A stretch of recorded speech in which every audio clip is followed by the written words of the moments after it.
Bom dia, mais uma manhã com Deus, priorizando a palavra de Deus. E nesta manhã, do dia 22/8, nós vamos meditar de Isaías, do capítulo 64 ao capítulo 66. E que a paz do Senhor encha o teu coração nesta manhã.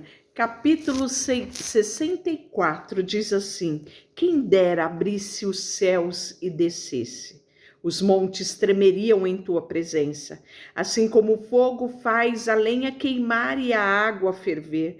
Tua vinda faria as nações estremecerem. Então os teus inimigos entenderiam a razão da tua fama. Quando desceste muito tempo atrás e realizaste coisas maravilhosas que não esperávamos. Ah, como os montes tremeram diante de ti, porque desde o começo do mundo nenhum ouvido ouviu, nenhum olho viu um Deus semelhante a ti, que trabalha em favor dos que nele espera. Recebes de braços abertos os que praticam a justiça com alegria e os que seguem os teus caminhos. Mas ficaste muito irado conosco, pois pecamos constantemente. Como seremos salvos? Estamos todos impuros por causa do nosso pecado. Quando mostramos nossos atos de justiça, não passavam de trapos de imundícia. E os nossos pecados nos levam embora como o vento.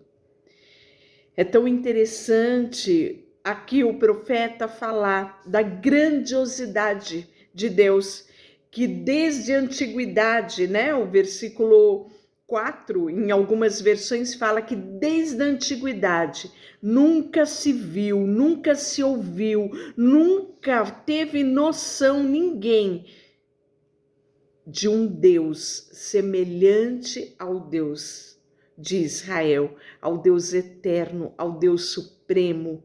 E ele fala sobre a justiça humana, que a justiça humana ela era comparado com trapos de imundícia. Sabe o que era trapos de imundícias?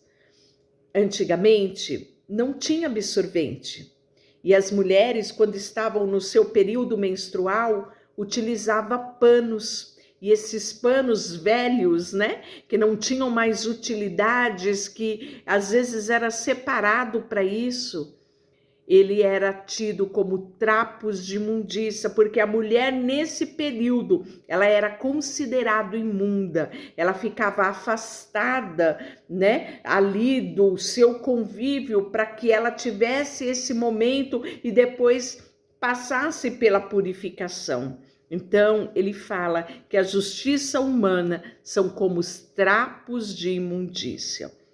E aí ele continua dizendo, ainda assim, ninguém invoca o teu nome nem suplica a tua misericórdia, por isso te afastaste de nós e nos entregaste aos nossos pecados. Apesar de tudo, ó Senhor, és nosso Pai. Nós somos barros e tu és o oleiro. Nós somos formados por tua mão. Não te ires para conosco, Senhor, e não te lembres para sempre dos nossos pecados. Pedimos que olhe para nós e veja que somos teu povo, tua cidade santa. Estão destruídas, Sião é um deserto, sim, Jerusalém é uma ruína desolada. O santo e belo templo onde nossos antepassados te louvaram, foi queimado. Tudo que era precioso foi destruído. Depois disso tudo, o Senhor ainda te recusarás a nos ajudar? Permanecerás calado e continuarás a nos castigar? E ele continua no 65. O Senhor diz: estava pronto para te atender, mas ninguém me pediu ajuda. Estava pronto para ser encontrado, mas ninguém me procurou. A uma nação que não invocava o meu nome, eu disse: aqui estou, aqui estou. O dia todo abri os braços para um povo rebelde, mas eles seguiram os seus caminhos perversos e suas ideias distorcidas. O dia todo me insultam abertamente ao adotarem ídolos em seus jardins e queimar incenso em seus altares. À noite andam no meio das sepulturas e consultam os mortos. Comem carne de porco e fazem ensopado com outros alimentos proibidos. Então aqui nós sabemos que Deus lá no Pentateuco proibiu o povo de comer a carne de porco e o povo passou a fazer esta prática, mesmo Deus dizendo que não deveria ser feito. Então aqui ele fala: vocês fizeram aquilo que era mal, vocês escolheram desobedecer, mesmo assim os meus braços estavam estendidos para te receber. Meus ouvidos estavam prontos para ouvir o teu clamor, mas vocês não me chamaram, vocês não me quiseram por perto. E aí, apesar disso, dizem uns aos outros: não se aproxime, pois vai me contaminar, sou mais santo que você. Olha que hipocrisia, não é, do povo? Essa gente é fedor nas minhas narinas, fumaça irritante que nunca passa. Vejam, meu decreto está escrito diante de mim. Não permanecerei calado, retribuirei conforme merece. Sim, eu lhes darei o que merecem, tanto por seus pecados como pelos pecados dos seus antepassados, diz o Senhor. Pois eles também queimaram incenso nos montes e me insultaram nas suas colunas. Contudo, não destruirei todos eles, diz o Senhor. É possível encontrar uvas boas num cacho de uvas podres. Olha que Deus misericordioso, não é? Ele não nos trata como um todo, ele nos trata e nos vê no individual, né? É possível encontrar uvas boas num cacho de uva podre.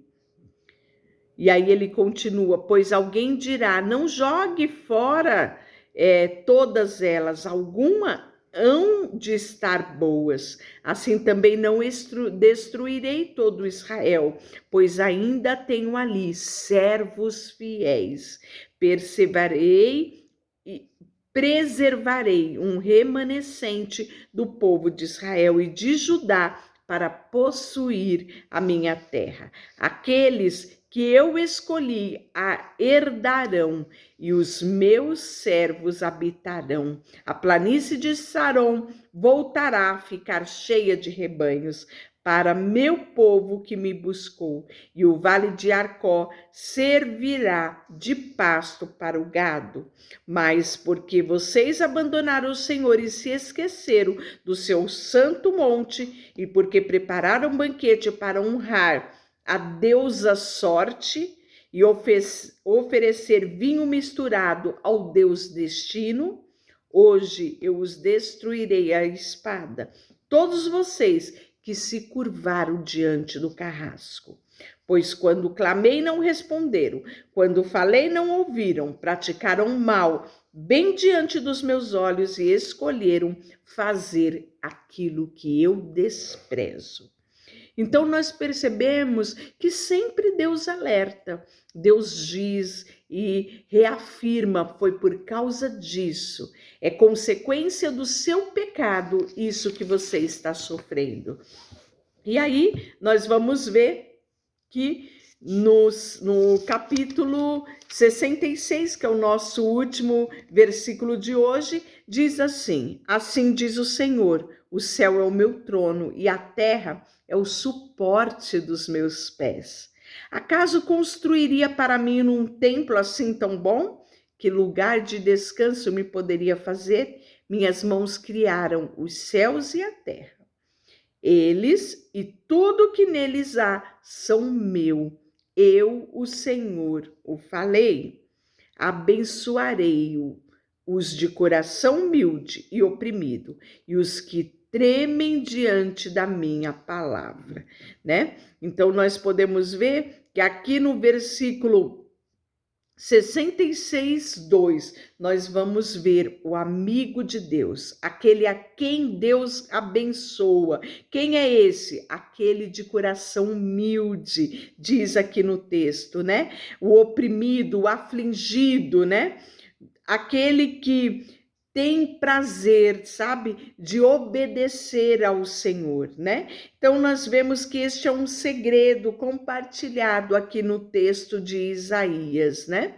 O aprofundamento no espírito. Abençoarei os de coração humilde e oprimido, e os que tremem diante da minha palavra. Aqueles que têm zelo pela minha palavra, aqueles que querem um nível maior, um nível mais profundo, né, de intimidade com Deus. Deixa eu orar por você. Senhor, nesta manhã, colocamos diante de Ti o nosso coração, a nossa vida, tudo que temos, tudo que somos, queremos render diante do Senhor. Queremos estar com os nossos ouvidos atentos a obedecermos os Teus mandamentos. Colocamos diante de Ti tudo que temos e tudo que somos. Em nome de Jesus, amém. Deus te abençoe.